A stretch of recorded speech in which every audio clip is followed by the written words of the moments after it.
Assalamualaikum warahmatullahi wabarakatuh.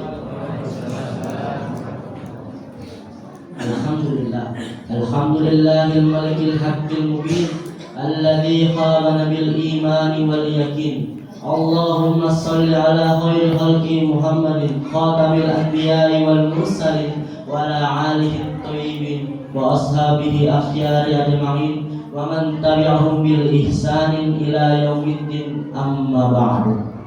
Alhamdulillah, puji syukur kita panjatkan atas hadirat Allah Subhanahu wa taala, karena dialah Allah yang telah memberikan kita beribu-ribu kenikmatan. Di antaranya nikmat kesehatan, nikmat kesempatan, dan terlebih-lebih lagi yang dinamakan nikmat iman dan Islam. Salawat menyertai salam tak lupa kita curahkan kepada baginda Nabi kita, yakni Nabiullah Muhammad SAW. Karena dialah Nabi yang tak henti-hentinya kita memohon pertolongannya maupun di dunia dan di akhirat. Ma'asyarul hadirin rahimakumullah. Ada 4 janji Allah Subhanahu wa taala kepada hamba yang berhasil melaksanakan 4 perkara. Apa saja perkara tersebut? Yang pertama, Allah menjanjikan akan menambah rezeki bagi hambanya yang pandai bersyukur kepadanya. Sebagaimana firman-Nya, wa ista'athna rabbukum la in syakartum la'azidannakum wa la in kafartum innal ladzina hum mu'min. Yang artinya, ingatlah ketika Tuhanmu memaklumkan, sesungguhnya jika kamu bersyukur, niscaya aku akan memberikan nikmat kepadamu. Tetapi jika kamu mengingkari nikmatku, sesungguhnya azabku benar-benar sangat keras. Ayat di atas menyuruh kita untuk bersyukur kepada Allah Subhanahu wa taala. Kita harus bersyukur apapun yang diberikan oleh Allah Subhanahu wa taala, maupun itu benda ataupun makanan dan yang lain-lain. Di dalam kitab Al-Qirtas Syahraratibul Adhas dijelaskan bahwa bentuk syukur kepada Allah Subhanahu wa taala itu terbagi menjadi 3. Yang pertama adalah syukur bil qalbi, syukur bil lisan, dan syukur bil fi'li. Apa itu syukur bil qalbi? Syukur bil qalbi yakni meyakini dengan sepenuh hati kita apa yang kita miliki, semua yang kita nikmati sekarang ini itu berasal dari Allah Subhanahu wa taala. Dan syukur bil lisan yakni memperbanyak kalimat pujian kepada Sang pemberi nikmat kita, yakni Allah Subhanahu wa taala. Sedangkan syukur bil fi'li yakni mengerahkan seluruh tenaga kita, seluruh usaha kita hanya untuk Allah Subhanahu wa taala. Janganlah engkau mengerahkan seluruh usahamu hanya untuk hal-hal yang tidak berguna dan mengingkari apa yang dijanjikan oleh Allah Subhanahu wa taala. Ma'asyarul hadirin rahimakumullah. Janji Allah yang kedua adalah Allah menjanjikan akan mengabulkan doa yang dipanjatkan oleh Allah Subhanahu wa taala. Sebagaimana firman-Nya, wa qala rabbukum ud'uni astajib lakum innal ladzina yastakbiruna 'an ibadati sayadkhuluna jahannama dakhirin. Yang artinya, Tuhanmu berfirman, berdoalah, niscaya aku akan memperkenankan apa yang kamu harapkan. Sesungguhnya orang-orang yang menyombongkan diri tidak mau berdoa kepadaku akan masuk neraka jahanam dalam keadaan hina dan hina. Imam Ibnu Katsir dalam tafsirnya mengatakan bahwa ayat di atas merupakan bentuk Allah Subhanahu wa taala kesayangannya kepada umatnya, kepada hambanya sendiri, karena ia menyuruh hambanya untuk berdoa kepadanya, dan dia menjamin akan mengabulkan doa tersebut. Namun Bapak Ibu sekalian, terkadang kita sering berpikir negatif bahwa berkali-kali kita berdoa kepada Allah Subhanahu wa taala tidak pernah dikabulkan oleh Allah Subhanahu wa taala. Bahkan mungkin ada yang sempat berpikir bahwa mending tidak usah kita berdoa kepada Allah Subhanahu wa taala, Karena percuma saja kita berdoa tidak akan pernah dikabulkan oleh Allah Subhanahu wa taala. Alhamdulillah min zalik.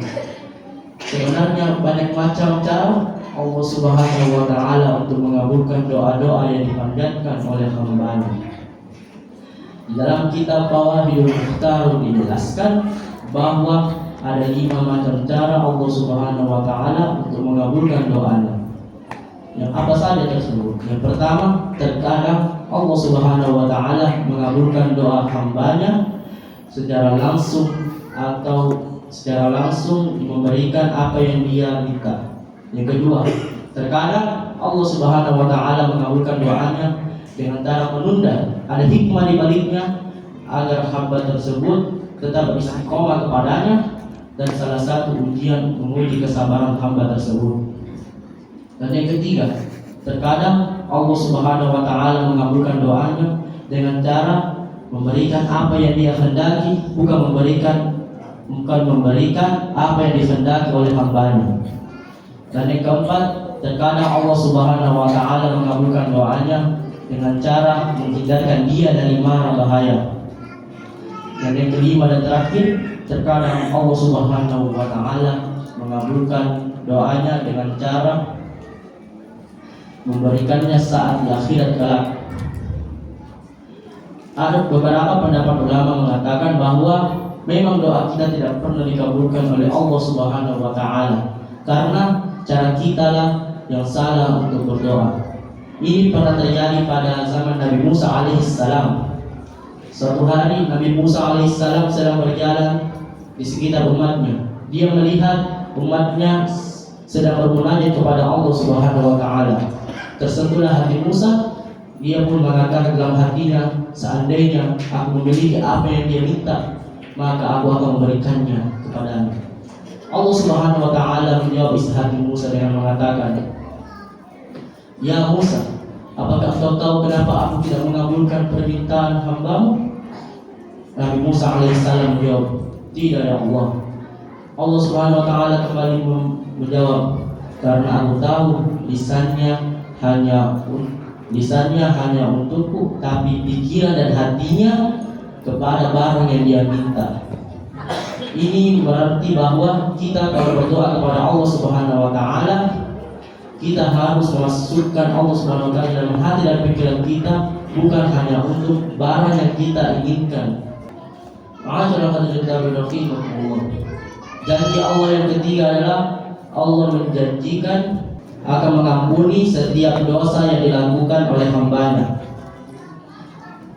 Ini sebagaimana dalam firman-Nya, seandainya kamu memiliki kesalahan ataupun dosa dan dosamu setinggi langit, dan kalian bertobat kepada Allah Subhanahu wa taala, niscaya Ia akan menerima taubat kalian.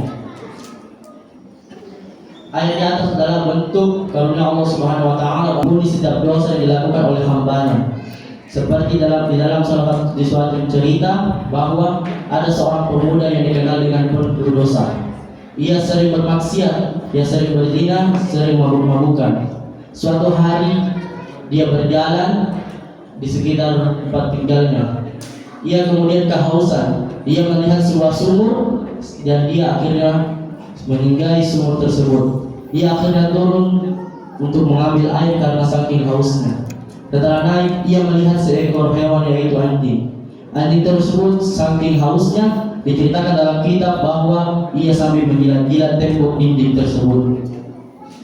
Akhirnya merasa kasihan, pemuda tersebut akhirnya turun dan akhirnya mengambil air tersebut dan memberikannya kepada anjing tersebut. Dan Allah Subhanahu wa taala akhirnya menghilangkan semua dosa yang pernah dilakukan oleh pemuda tersebut. Ma'asyiral hadirin tarwi rahimakumullah. Janji keempat Allah Subhanahu wa taala, Ia akan memberikan tempat yang istimewa bagi hamba-Nya yang senang bersedekah. Senang bersedekah di mana? Sebagaimana riwayat Allah Subhanahu wa taala, suatu hari nanti saat hari kiamat, Allah Subhanahu wa taala akan mengumpulkan orang-orang yang senang bersedekah. Orang-orang yang senang bersedekah. Ia mengatakan, wahai umatku yang senang bersedekah, engkau datang ke sini dengan penuh harap. Maka aku haramkan kalian menyentuh api neraka dan masuklah kalian ke surgaku melalui pintu manapun yang engkau mau. Jadi kita harus memperbanyak sedekah. Mumpung ini adalah bulan suci Ramadan. Cara bersedekah paling bagus adalah sedekah menyedekahi di masjid tercinta kita ini. Caranya adalah dengan bersedekah ke masjid kita ini. Bayangkan jika uang yang kalian sedekahkan dijadikan tehel dan tehel tersebut disujuti oleh orang tersebut, maka pahala dia akan mengalir ke kalian, dan pahala sedekah masjid kalian tersebut akan terus mengalir sampai hari kiamat nanti. Jadi marilah kita membantu masjid kita ini dengan cara bersedekah. Dengan cara bersedekah di lantai 2 kita ini untuk membangun lantai 2 kita ini dengan bersedekah 250.000 rupiah. Semoga yang bersedekah pada lantai 2 kita ini semoga diberikan oleh nikmat Allah Subhanahu wa taala dan dilancarkan rezekinya, dan semoga diselamatkan oleh api neraka. Amin. Ma'asyiral rahimakumullah. Mungkin itu ceramah yang sempat saya bawakan, kurang dan lebihnya mohon dimaafkan jika ada salah kata atau menyinggung para bapak ibu sekalian.